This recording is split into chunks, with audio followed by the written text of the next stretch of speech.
alur prosesi persidangan di Pengadilan Tata Usaha Negara atau yang biasa disebut dengan PT UN. Terdapat 3 fase, yaitu fase yang pertama pra persidangan. Dalam pra persidangan ini terdapat 4 tahapan. Tahap yang pertama yaitu pengajuan gugatan. Penggugat mengajukan gugatan secara tertulis ke PT UN terhadap keputusan tata usaha negara yang dianggap merugikan sebagaimana ketentuan dalam pasal 53 ayat 1, dan penggugat harus melakukan pembayaran biaya perkara sebagaimana ketentuan dalam pasal 59 Undang-Undang Nomor 5 Tahun 1986, serta dengan syarat dalam waktu 90 hari sejak diterimanya atau diumumkannya keputusan badan atau pejabat tata usaha negara sebagaimana ketentuan dalam pasal 55 Undang-Undang Nomor 5 Tahun 1986. Kemudian tahap yang kedua yaitu pemeriksaan administrasi. Tahap ini dilakukan untuk memastikan bahwa surat gugatan telah memenuhi syarat formal sebagaimana ketentuan dalam pasal 56 Undang-Undang Nomor 5 Tahun 1986. Kemudian tahap yang ketiga yaitu penunjukan majelis hakim. Ketua PT UN berhak menunjuk 3 hakim yang merupakan 1 hakim ketua dan 2 hakim anggota sebagaimana diatur dalam pasal 68 Undang-Undang Nomor 5 Tahun 1986. Kemudian tahap yang keempat yaitu pemanggilan para pihak. Panitera memanggil para pihak melalui surat tercatat atas perintah ketua pengadilan sebagaimana diatur dalam pasal 62 ayat 2 Undang-Undang Nomor 5 Tahun 1986. Kemudian fase yang kedua yaitu fase persidangan. Dalam fase persidangan ini terdapat yang pertama yaitu tahap pemeriksaan gugatan. Hakim memeriksa surat gugatan untuk memastikan bahwa gugatan tersebut termasuk kompetensi pengadilan dan kedudukan hukum atau legal standing para pihak sebagaimana diatur dalam pasal 70 Undang-Undang Nomor 5 Tahun 1986. Kemudian tahapan yang kedua yaitu pembacaan gugatan. Pembacaan isi gugatan dilakukan oleh hakim ketua sebagaimana diatur dalam pasal 74 Undang-Undang Nomor 5 Tahun 1986. Kemudian yang ketiga yaitu tahapan jawaban tergugat. Tergugat diberikan wewenang untuk memberikan jawaban atas gugatan dari penggugat sebagaimana diatur dalam pasal 74 Undang-Undang Nomor 5 Tahun 1986. Kemudian tahap yang keempat yaitu pembuktian. Dalam pembuktian ini terdapat alat bukti yang berupa 1 surat atau tulisan, yang kedua keterangan ahli, yang ketiga keterangan saksi, yang keempat pengakuan para pihak, kemudian yang kelima pengetahuan hakim sebagaimana diatur dalam pasal 100 sampai 102 Undang-Undang Nomor 5 Tahun 1986. Kemudian tahapan yang kelima yaitu kesimpulan. Para pihak menyampaikan kesimpulan akhir berdasarkan fakta-fakta konferensi.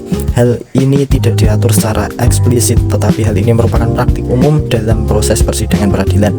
Kemudian yang terakhir yaitu tahapan putusan. Majelis hakim memutuskan perkara berdasarkan hasil pemeriksaan. Putusan dapat berupa mengabulkan, menolak, atau menyatakan gugatan tidak dapat diterima sebagaimana diatur dalam pasal 108 Undang-Undang Nomor 5 Tahun 1986. Kemudian fase yang ketiga yaitu upaya hukum.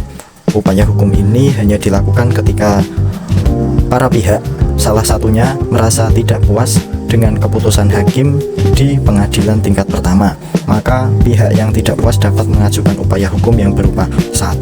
Banding ke Pengadilan Tinggi Tata Usaha Negara.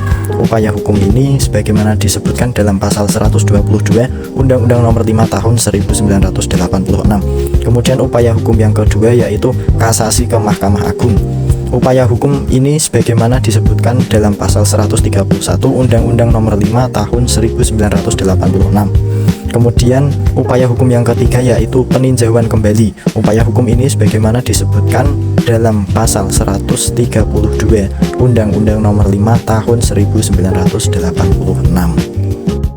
Proses persidangan di Pengadilan Tata Usaha Negara atau PT UN melibatkan beberapa pihak yang masing-masing memiliki tugas dan fungsi tertentu. Berikut ada beberapa pihak-pihak yang terlibat dan tugas-tugasnya. Yang pertama ada majelis hakim, terdiri dari hakim ketua, memimpin jalannya persidangan, mengatur tata tertib, memberikan putusan, dan memastikan bahwa persidangan berjalan sesuai hukum. Hakim anggota bersama hakim ketua melakukan pemeriksaan, menilai alat bukti, dan memberikan pendapat dalam musyawarah untuk mengambil keputusan. Tugas: mengadili perkara yang diajukan, menilai bukti dan fakta yang dihadirkan dalam persidangan, mengeluarkan putusan berdasarkan hukum dan keadilan. Yang kedua ada panitera. Tugas dari panitera membantu hakim dalam administrasi persidangan, mencatat jalannya persidangan, menyimpan berkas perkara dan dokumen terkait, membacakan gugatan atau putusan jika diperlukan. Yang ketiga, penggugat. Tugas dari penggugat, orang atau pihak yang mengajukan gugatan terhadap keputusan atau tindakan badan atau penjabat tata usaha negara yang dianggap melanggar hukum atau merugikan, menyampaikan dalil-dalil gugatan dan alat bukti untuk mendukung klaimnya. Keempat, ada tergugat. Tugas dari tergugat, badan atau penjabat tata usaha negara yang mengeluarkan keputusan atau tindakan yang digugat, memberikan jawaban atau bantahan terhadap gugatan yang diajukan oleh penggugat, membawa dokumen dan bukti untuk mendukung tindakan atau keputusan yang dibuat. Yang kelima, ada kuasa hukum. Tugas dari kuasa hukum, pihak yang mewakili penggugat atau tergugat jika ada, membantu menyusun gugatan, jawaban atau pembelaan, memberikan nasihat hukum kepada pihak yang diwakili. Yang keenam, ada saksi atau ahli. Tugas dari saksi, memberikan keterangan berdasarkan fakta atau saksi atau pendapat ahli di bidang tertentu yang relevan dengan perkara, membantu majelis hakim memahami persoalan teknis atau fakta yang diperselisihkan. Yang ketujuh, ada jurusita. Tugas dari jurusita, menyampaikan surat panggilan atau pemberitahuan kepada para pihak, melaksanakan tugas-tugas administratif lainnya yang diperintahkan oleh hakim, seperti melakukan eksekusi putusan. Yang kedelapan, atau yang terakhir, masyarakat atau pengamat. Tugas dari masyarakat atau pengamat, dalam persidangan terbuka, masyarakat umum atau pengamat hukum dapat hadir untuk menyaksikan jalannya persidangan sebagai bentuk transparansi peradilan. Proses persidangan PTUN bertujuan untuk menyelesaikan sengketa antara masyarakat atau badan hukum dengan badan atau penjabat tata usaha negara. Semua pihak bekerja sesuai tugas dan fungsinya agar persidangan berjalan lancar dan menghasilkan putusan yang adil. Kemudian ada alur persidangan. Alur persidangan biasanya mengikuti tata cara yang telah ditentukan oleh undang-undang dan aturan pengadilan. Berikut adalah gambaran umum aluran persidangan di pengadilan negeri, perdata ataupun pidana. Yang pertama itu ada tahap persiapan. Itu pun di tahap persiapan ada pendaftaran perkara, penunjukan majelis hakim, dan penjadwalan sidang. Yang kedua ada tahap pemeriksaan pendahuluan, yang terdiri dari pemanggilan para pihak. Yang kedua ada sidang pertama. Yang ketiga ada dalam perkara perdata, hakim mengupayakan mediasi terlebih dahulu, itu pun jika memungkinkan. Yang terakhir dalam perkara pidana, sidang dilakukan ke tahap pembacaan dakwaan. Yang ketiga, tahap persidangan perdata. Pertama, pembacaan gugatan. Yang kedua, jawaban tergugat. Yang ketiga, replik dan duplik. Yang keempat, pembuktian. Yang kelima, simpulan. Dan yang keenam, putusan. Kemudian pembacaan dakwaan, jaksa membacakan dakwaan kepada terdakwa. Kemudian ada eksepsi, itu pun jika ada. Kemudian ada pemeriksaan saksi dan bukti. Jaksa menghadirkan saksi-saksi dan bukti yang mendukung dakwaan. Kemudian terdakwa atau kuasa hukum dapat menghadirkan saksi atau bukti yang meringankan. Kemudian tuntutan, kemudian ada pledoi, dan juga replik dan duplik. Kemudian yang terakhir ada putusan hakim, yaitu memutuskan bersalah atau tidaknya terdakwa. Yang keempat adalah tahap paksa putusan. Adanya upaya hukum, jika salah satu pihak tidak puas, mereka dapat mengajukan banding, kasasi, atau peninjauan kembali. Kemudian ada pelaksanaan putusan.